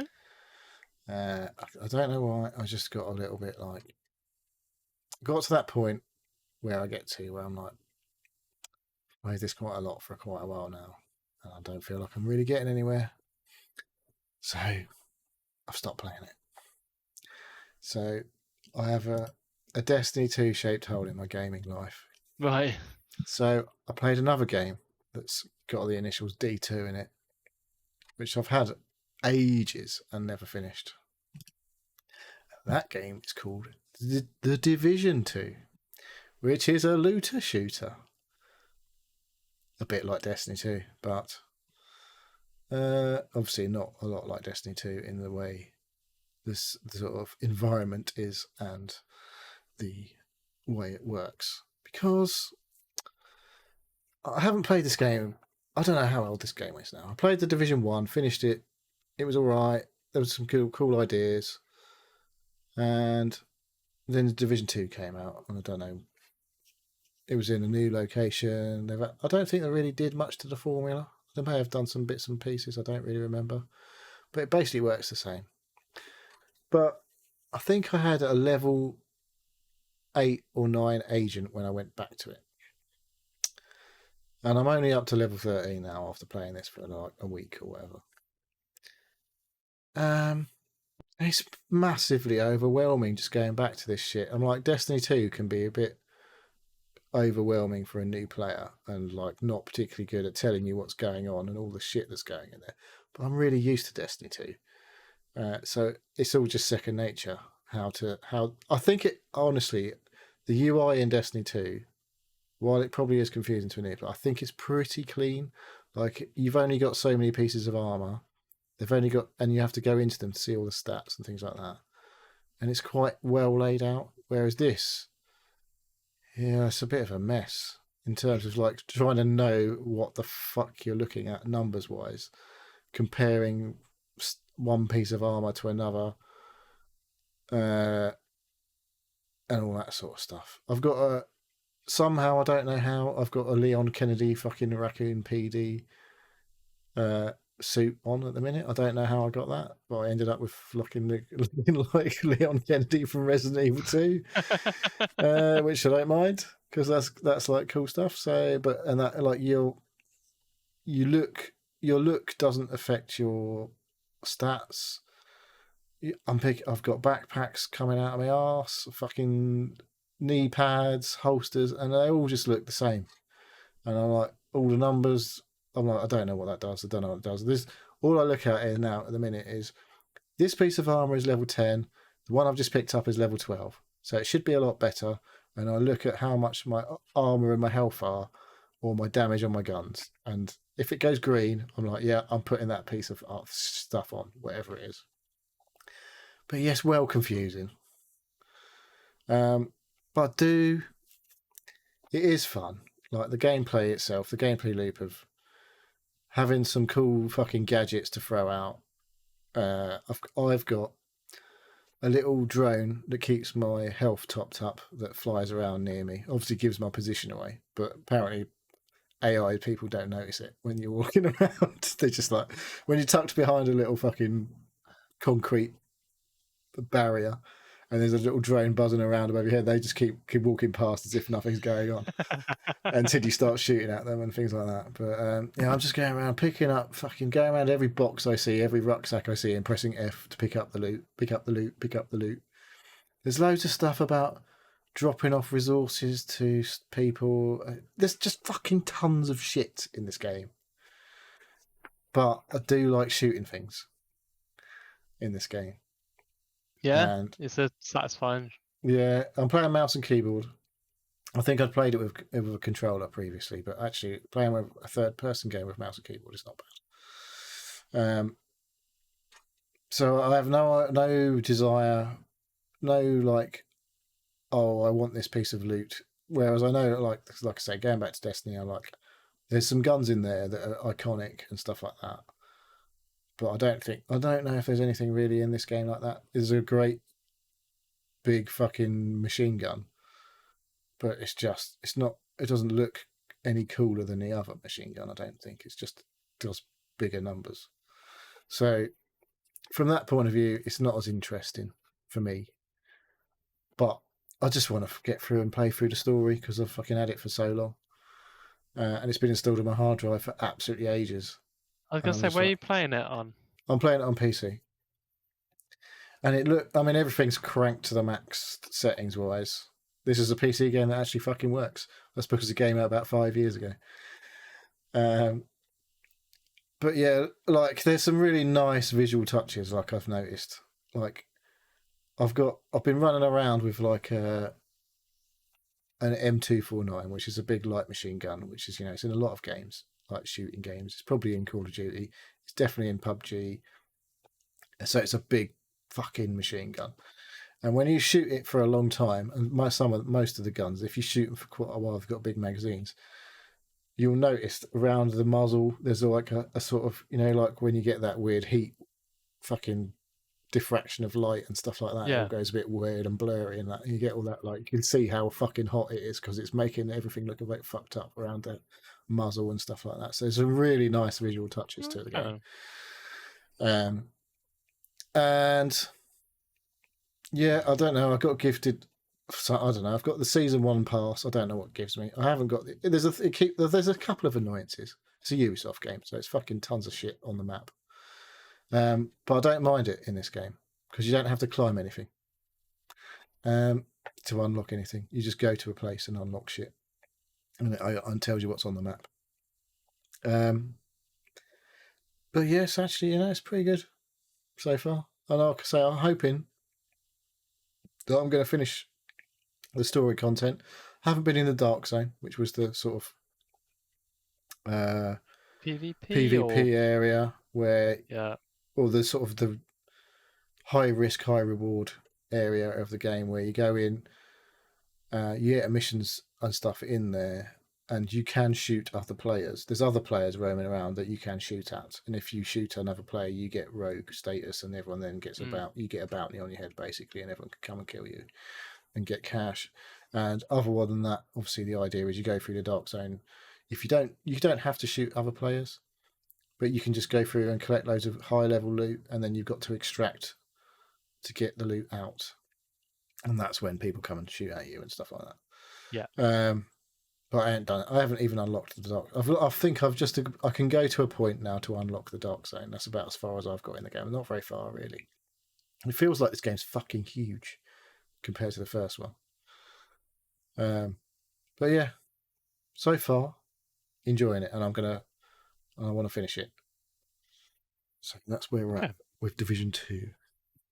I know I played it. I don't know. I don't think I've played it that much. I got like to level 20 or something. Well, I'm not even at level 20. Like I say, I'm at level 13 or thereabouts. It takes fucking forever.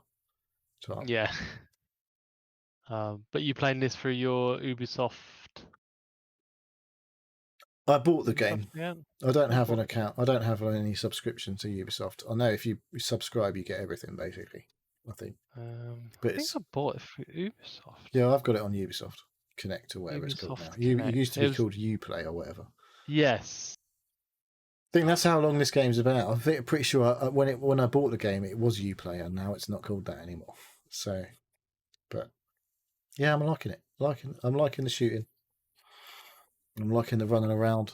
I'm like I say, I'm just progressing through the story. The stories are interesting, considering what's happened in the last few years in the world. It's sort of a bit, I don't know, a little bit weird, I guess, because obviously it was a man-made virus that was put into the money that basically killed a load of people, but a lot of people. So, because there's mention of swine flu in some of the chit chat and things like that. Remember swine flu and all that sort of stuff. You got loads of the fucking audio logs and stuff like that you're picking up all the time. So yeah, I'm liking it. What's next? So, next on my list that I was going to talk about was X4 Foundation. I'll pick this up again after Dyson Sphere Project. I was like, I'm not going to play this again. So I decided to jump into another space-based game that I used to play. I didn't put it down that long ago. But yeah, it doesn't feel like it's been that long since you was playing there. There's been a few updates. There's been a few DLCs. And to be honest, I went back to my old save game and I haven't actually finished. Like, I didn't get to a point where I think I'd finished with it. But they're actually doing a new beta of the Multiverse, which is basically a cooperative play for rewards, and they're trialing it out with like seasonal rewards for depending on how your teams are doing. And I was intrigued by it. I don't know if I support it though. The X4 Foundation is a fantastic single player sort of X4 game, space-based exploration, exploit, trading. When you're in your spaceship, it looks a lot like Elite Dangerous. Yeah, it is. You can play it like that. You can play it from the top-down map, and you can control space stations and trade, and you can set up defense platforms, and you can command squadrons of fighters or space ship carriers. It's massive. The game is infinitely large with how you want to play it. It's so there's so much to it. I like it from the um, the economy. I like building lots of different space stations and basically mining the resources and earning credits to keep building different spaceships and sort of expanding that way, because that's the thing that I like to do in games. But this multiverse beta that they're sort of trying to get teams, and I have played a little bit of it. I've played a couple of hours, and I've done a few missions and stuff, and I've joined a random team. I even chatted to a few people, and we worked together to do things. I know, Randos. randos. It does actively encourage you to build teams and work with other people to get a common reward. Basically, at the start you choose one of two sides, and then you join a team. You can either enroll as a team, or you can join a random team, or set up a random team. Because I don't know anybody else that plays X4, I joined a random team. I joined one of the sides. Can't remember what side So it it's was all now. like session based, is it? It's all basically what I've played is that it's team versus environment, and the more missions that your team does for your side, the better that your side does, and basically you earn a reward at the end of the thing, at the end of the season, which is apparently 2 months away. Is that the better you do, the more rewards you get, the better rewards you get. And there's things like ships, like actual ships that you can. Because they have I'm just thinking that like in Elite they have like community goals It's every sort of like, but you don't join in a team like in a session. You just complete can them. participate in that, or you can't, or you choose not Yeah. to. Like you just have to gather a load of resources and deliver them to a certain place in the solar system or whatever. Yeah. So this beta is basically you enroll into the beta, you have a new thing that you can deploy onto one of your space stations, and then you participate in these missions that get generated from that. And you can, or I haven't, but from what I've read is that you can participate as part of a group to do attack missions and basically, but it's all player versus, or team versus environment. There's no active battles between two different factions of player versus player for these things. So I've done a few of them. It's okay. What I have exception to is season-based rewards. Is it going to be season pass job? Is it? Well, That's they've got to it. make some money, Dave. It costs Well, money to keep these they've games going. only this is the X4 is the most DLC'd game that this company's ever done. X4 was released 3 or 4 years ago, I think, maybe, and they've had 4 paid for DLCs. They are also continuing updating, and I understand that. And I know a lot of these games are going along the way of season pass or games as a service. I don't know. It just feels weird that what I'm worried now is that any DLCs that I don't buy, I understand that I'm not purchasing the access for Yeah. the additional things that have been put. But I've got the base game, And now I worry that if I don't participate in what might be this multiverse season based stuff, I'm missing out on stuff now in my base game. FOMO. Yeah, well that's it. It's the fear of FOMO. The fear of missing out. But I fear the FOMO. Is it? I don't want to have the FOMO. Yeah. So my fear of FOMO is the fear of fearing the FOMO. Right. So yeah, it's Thing is, personally I don't know if season yeah. passes are generally the way that, Well, no, the they're thing is, sort of yeah, nice to have. Like you feel well, like that's you're it. just supporting them. With Call of Duty, I don't give a shit. Yeah. Like, I've got no fear of missing. I could not give less of a shit about the stuff that I'm missing out on, not having the battle pass, Don't not you want some completing the battle weed pass. branded fucking guns? No, like for me, the gameplay of Call of Duty is enough for me to keep going back because it's the gameplay itself. You did buy the The game after all. I did buy a game, yeah, but the tactical like feedback, and the pleasure I get in completing multiplayer games is enough for me. Like, yeah, some of these things are nice.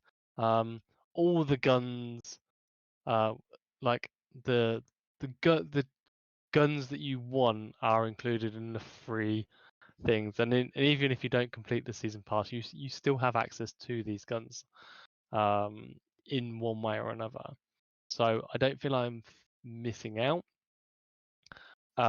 Whereas things like skins and actual ships that you can like buy, and command in a game like X4, if you don't have them because you haven't completed the required number of missions in a season pass, it does feel that I am missing out, and I'm Yeah. not like that there is something that I should have access to and will increase my enjoyment of the game because I have access to it.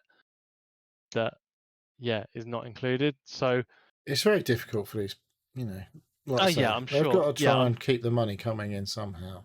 I'm sure, and they'll probably have a season pass, or they'll have a season one options. Yeah, I think You season haven't passes downloaded them. are You one of the can least obnoxious ways of keeping some money coming in, it would seem. Mm. As long as you're not. I mean, it depends. Each game's a bit different, isn't it? Like, if you were literally locking off a gun from Call of Duty to a season pass, that would suck. And it turns out to be a really fucking good gun. Well, yeah, that's it. It's funny that the best guns in actual Call of Duty is the the ones you starting guns start that you with, get. yeah. Yeah. So the other ones that you play with are you're just playing with them because it's something other than the starting guns, which are always the best. So yeah, it's just that it was I've only played a couple of hours of it, and I saw the beta was there, and I looked into it, and I was like, I was interested, but I'm also concerned.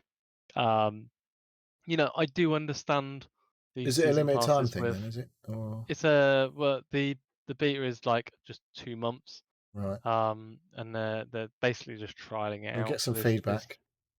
they'll get Tell some them you feedback. don't want them to be putting spaceships in their season pass, Dave. That's part of their feedback. They've been told, Yeah. by a large part of the community. Yeah. So, and skins I think are fine. Like anything that's cosmetic, it's all cosmetic. Yeah, maybe, yeah. Or like maybe some resources that can help you along the way. Yeah. But not whole scale game breaking fucking items. Yeah. I do get where they're coming from. It is that X4 or all the X games have been a primarily single player game, and I think they are sort of experimenting with getting multiplayer and having community things in there, and I think that's great. But things like Elite, I think, had a brilliant way of getting people involved. Is that they had community-based community.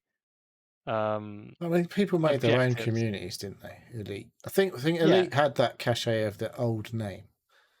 Elite Dangerous was a new game, but it had Elite in the title, and people had a lot of fondness for the original Elite But a game. lot of these things, a lot of the Elite is massively multiplayer if you want Sort it to be. of. You can opt out of that, Yeah. but you can like, session. You can also just log yourself in with like a group of 4 mates or whatever, and just fucking play on your own. Yeah, but So as part of that, no, I don't think you could definitely buy cosmetics for your ships and things like that. Yes, you can buy cosmetics for your ships and everything, but in those sessions, in your single player sessions, in your like instance sessions with your friends, and also if you're in the open sort of public session, you had the option of, no matter what you was in, you had the option of actually participating in a community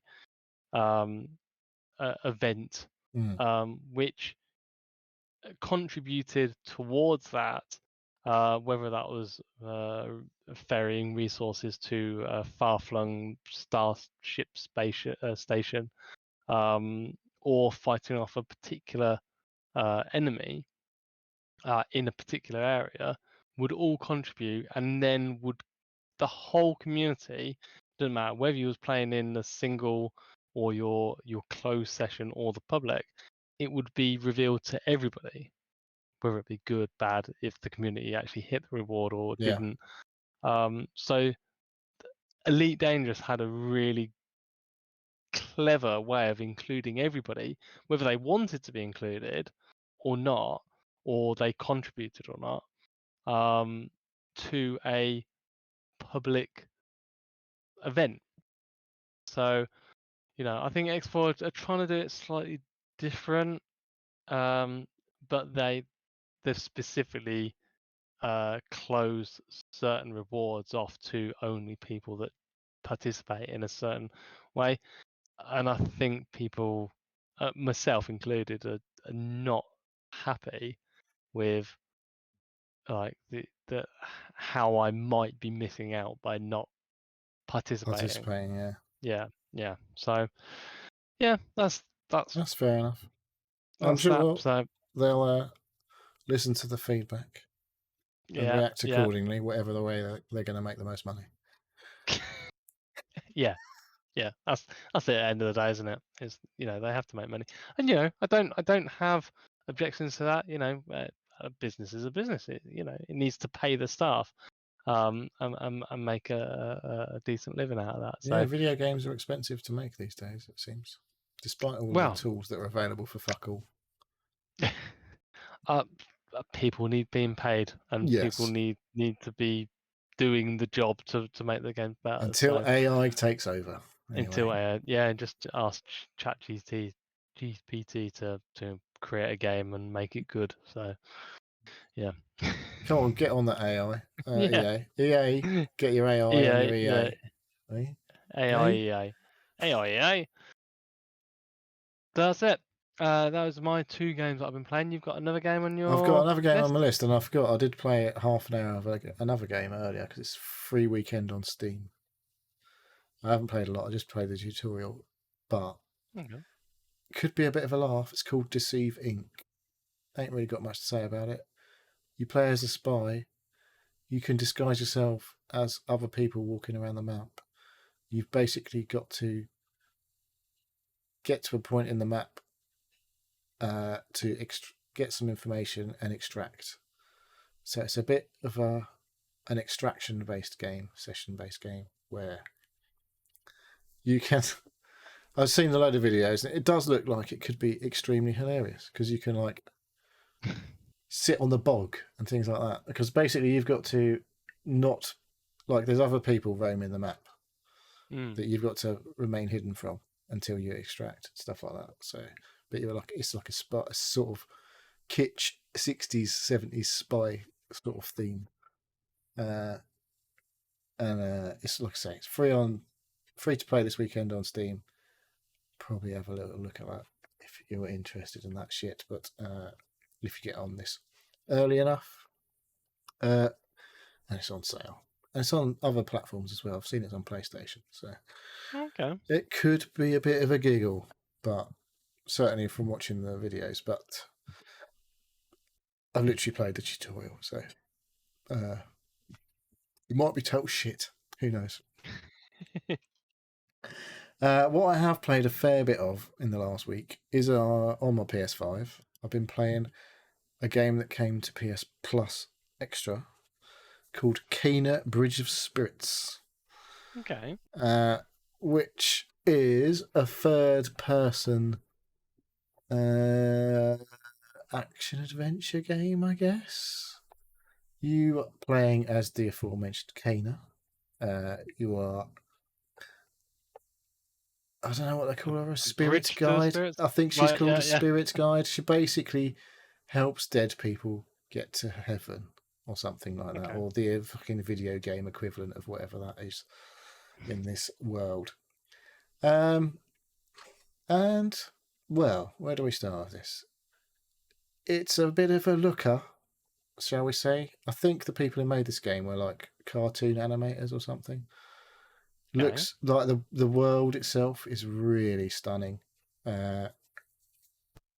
Just sort of, it's cartoony looking, but sort of realistic at the same time. I don't know, it's weird. It's just gorgeous to look at in like the environments. The main character does move a little bit wooden, a little bit stiff sometimes. You think it's like it's obviously a video game when you watch her. It's not like she's supernaturally moving.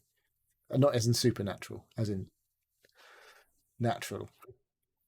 But it's so you're in this world where there's the corruption has made it's like a sort of forest, largely foresty looking place.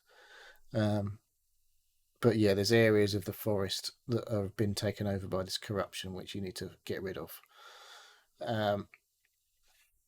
I was just watching the video here, and this is like a fucking big old boss fight spoiler. So I'm going to move that on. So yeah, it's it looks kind of. I don't know how to describe her. She's kind of cutesy looking character-wise, which belies the nature of this fucking hardcore combat that you get involved in. You have these little chaps called rot that you collect more and more of, a bit like... I've not played Pikmin, but I imagine a bit like that. You don't really use them to do everything like you do in Pikmin, but they're like your helpers, and they can... little, I don't know, little black sacks, basically, with legs and arms and a little smiley face. And they'll, like, the more of them you get, the more you can do. And they can, like... I don't know, move things for you, and then you'll need to use them to kill some of the enemies, or clear the corruption in areas of the map. Once you've cleared like a wave of enemies, there's like a little dark flower that you put your rock guys in, and then you do this special like pulse move, and it fucking unlocks gets rid of all the dirt and the corruption, and turns all the forest back to nice forest. It's cool. I mean, it's a bit disjointed because you'll be fine. You're having a great time going around, but there's not that many enemies to kill. And when you do come across sort of standard enemies, they're fairly easy to beat. And then you get to boss fights, and fuck me, some of them are absolute fuckers. It's like Dark Souls.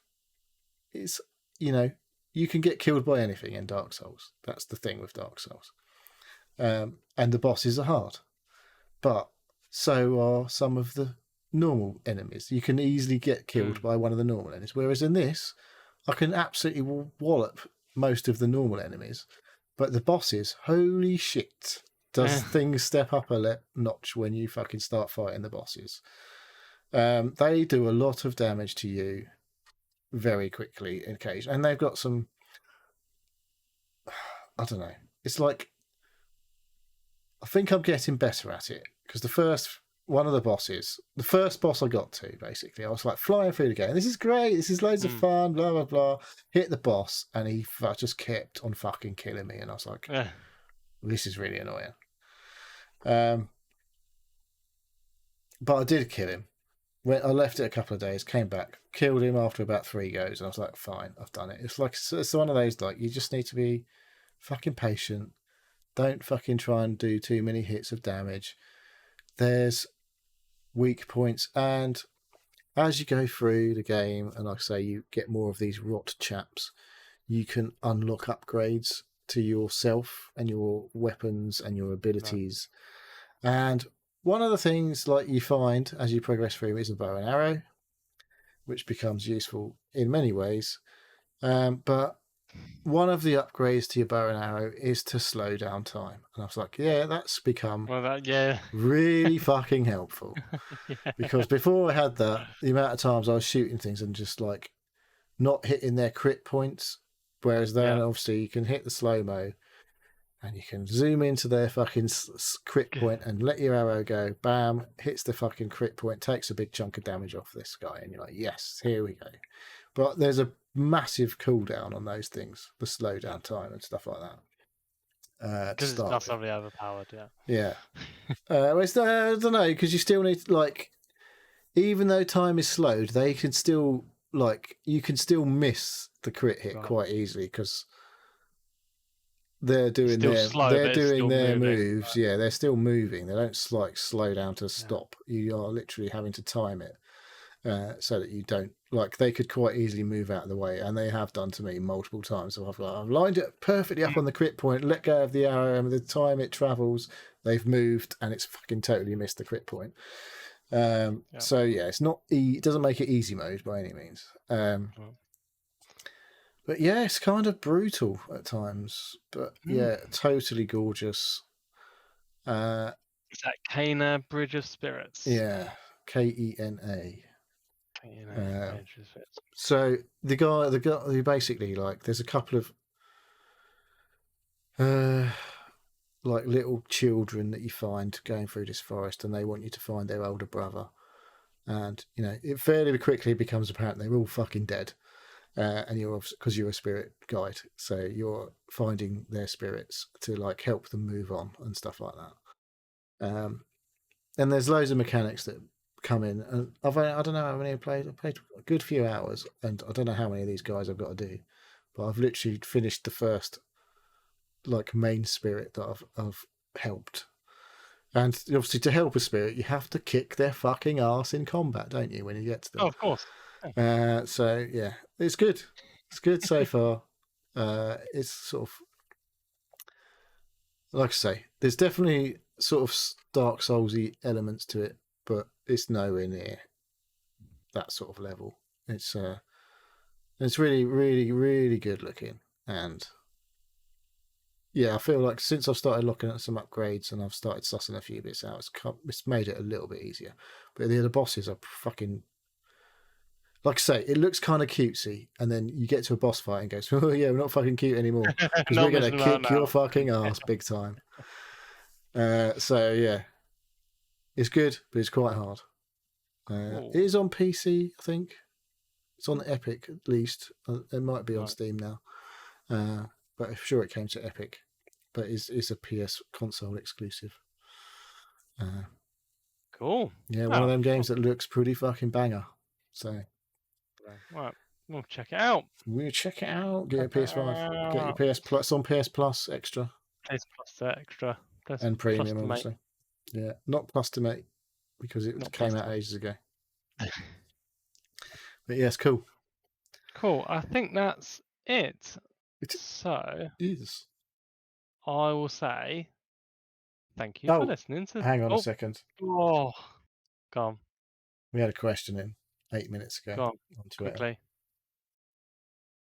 Right. It's from MS Rangers, our regular. This is one of those. So he says, "Evening Seals. Sorry it's late. You know what's coming. Did you fail or succeed if you were trying to fail and you succeeded?" You successfully failed. Yes. Well done, Dave. Good answer. Why do banks charge money for insufficient balance even when they know there isn't any money? I don't know. Because they're fuckers.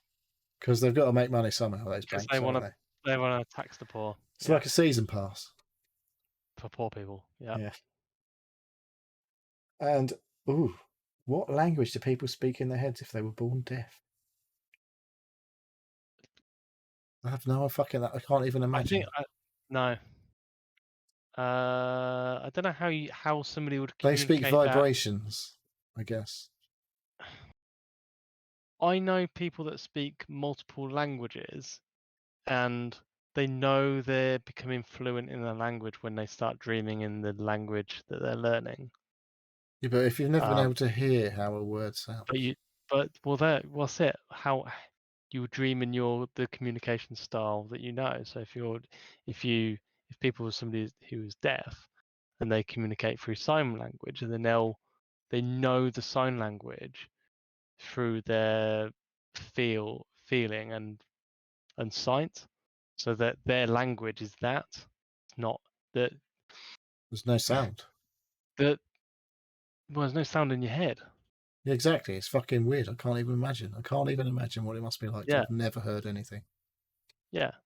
So they don't hear sounds in their head. They what we know as our voice in our head will be their understanding of sight and signing of the language, if they know sign language or braille.